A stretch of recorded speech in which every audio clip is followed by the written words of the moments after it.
Hello दोस्तों, मेरा नाम है मुकेश और आज हम लोग देखेंगे महान्यायवादी से संबंधित इम्पोर्टेंट क्वेश्चंस जो एग्ज़ाम में बार बार आते हैं। इसके पहले हम लोगों ने राष्ट्रपति, उपराष्ट्रपति, प्रधानमंत्री, संसद तथा प्रियम्बल से संबंधित प्रश्नों को देखा था। यदि आपने उन्हें ना देखा हो तो इसी चैनल पर देख सकते हैं। तो चलिए दोस्तों, वीडियो की शुरुआत करते हैं। भारतीय अटॉर्नी जनरल की नियुक्ति कौन करता है? प्रधानमंत्री, राष्ट्रपति, लोकसभा अध्यक्ष, उच्चतम न्यायालय। प्रश्न नंबर पहले का सही जवाब है राष्ट्रपति। चलते हैं अगले प्रश्न पर।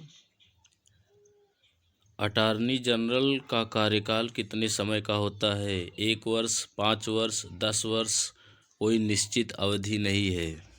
यह अच्छा प्रश्न है दोस्तों और यह एग्ज़ाम में बार बार आया हुआ प्रश्न है। दोस्तों, आज के सेशन में हम लोगों ने इजी टू मॉडरेट और कुछ प्रश्न हार्ड भी हैं, सभी प्रकार के प्रश्नों को शामिल किया है। आप लोग वीडियो को अंत तक ज़रूर देखिएगा। प्रश्न नंबर दूसरे का सही जवाब है कोई निश्चित अवधि नहीं होती है। राष्ट्रपति जब चाहें इन्हें बाहर कर सकते हैं। चलते अगले प्रश्न पर। अटॉर्नी जनरल के पद के लिए किसे योग्य माना जाता है? भारतीय संविधान के विशेषज्ञ को, 10 वर्षों का उच्चतम न्यायालय में वकालत का अनुभव हो जिसके पास, ऑप्शन सी राज्यसभा सदस्य को, ऑप्शन डी सरकारी सेवक को। यह आसान सा प्रश्न है दोस्तों और इसका सही जवाब है 10 वर्षों का उच्चतम न्यायालय में वकालत का अनुभव हो। चलते हैं अगले प्रश्न पर। अटॉर्नी जनरल के कार्य क्या होते हैं? सरकारी पक्ष का प्रतिनिधित्व करना, संसद में सरकारी बिल प्रस्तुत करना, सरकारी कर्मचारी की नियुक्ति करना, संविधान में संशोधन करना।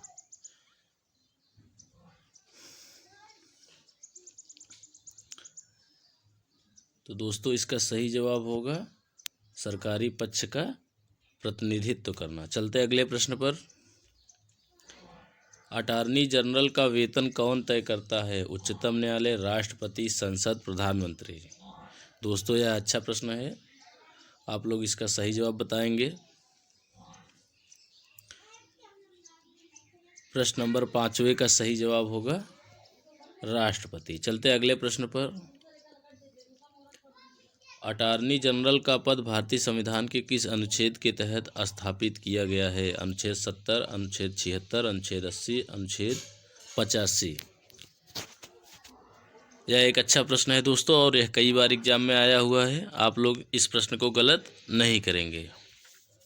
प्रश्न नंबर 6वें का सही जवाब होगा आर्टिकल 76। चलते अगले प्रश्न पर।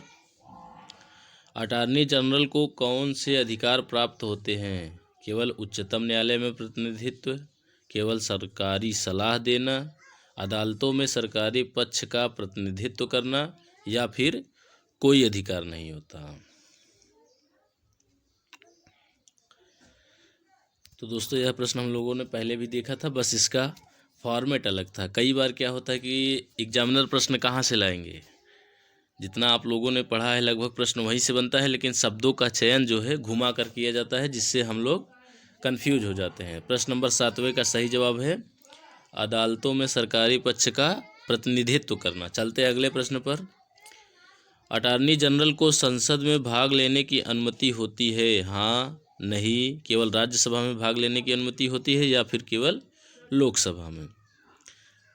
तो दोस्तों, इसका सही जवाब होगा हाँ, अटॉर्नी जनरल जो है संसद में भाग ले सकते हैं, अर्थात विकल्प ए। तो दोस्तों, यह किसी भी सदन में भाग ले सकते हैं, अर्थात लोकसभा, राज्यसभा दोनों में भाग ले सकते हैं, कार्यवाहियों में बैठ सकते हैं, लेकिन मतदान नहीं कर सकते। चलते हैं अगले प्रश्न पर।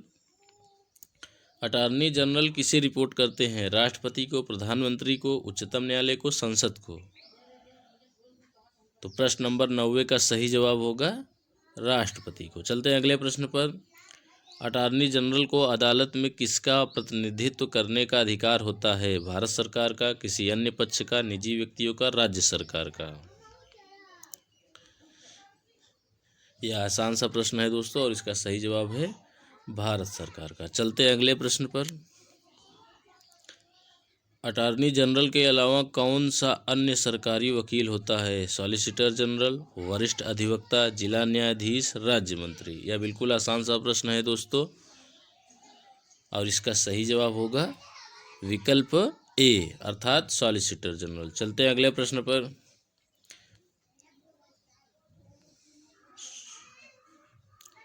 अटॉर्नी जनरल की सलाह किस प्रकार की होती है? अनिवार्य, वैकल्पिक, कानूनी, राजनैतिक। तो ज़्यादातर सलाह दोस्तों वैकल्पिक ही होती है अर्थात राष्ट्रपति माने या ना माने।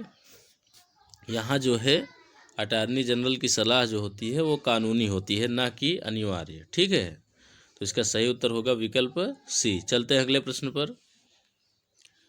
अटॉर्नी जनरल को किसके मामले में कानूनी राय देनी होती है? केवल सरकारी मामलों में, केवल निजी मामलों में, केवल अंतर्राष्ट्रीय मामलों में, सभी प्रकार के मामलों में?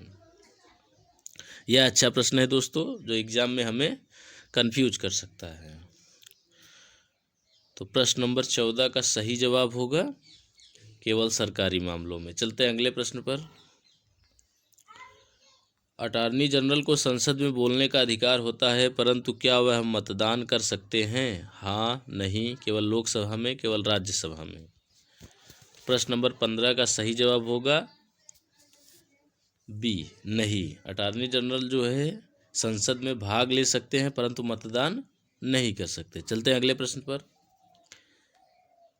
भारत के पहले अटॉर्नी जनरल कौन थे? दोस्तों यह आपका आखिरी प्रश्न है, आप लोग इसका जवाब जो है कमेंट करके बताएंगे। ठीक है, और साथ ही साथ आप लोग यह भी बताएंगे कि आप लोगों ने कितना स्कोर किया और अगला वीडियो आप किस टॉपिक पर चाहते हैं। यदि वीडियो आपको अच्छी लगी हो तो इसे लाइक ज़रूर करना और चैनल को सब्सक्राइब ज़रूर करना। साथ ही साथ आप लोग अपना सुझाव और सलाह भी कमेंट बॉक्स में दे सकते हैं। तो चलिए दोस्तों, अब हम लोग वीडियो को ओ तेरी, इसका सही जवाब तो दिख गया दोस्तों। भारत के पहले अटॉर्नी जनरल थे MC सीतलवाड़। अब आप लोग बताएंगे कि अटॉर्नी जनरल जो संसद में भाग लेते हैं वो किस आर्टिकल के तहत लेते हैं? आप लोग इसका सही जवाब देंगे। तो चलिए दोस्तों, वीडियो को लंबा ना करते हुए वीडियो को समाप्त करते हैं। वीडियो देखने के लिए धन्यवाद।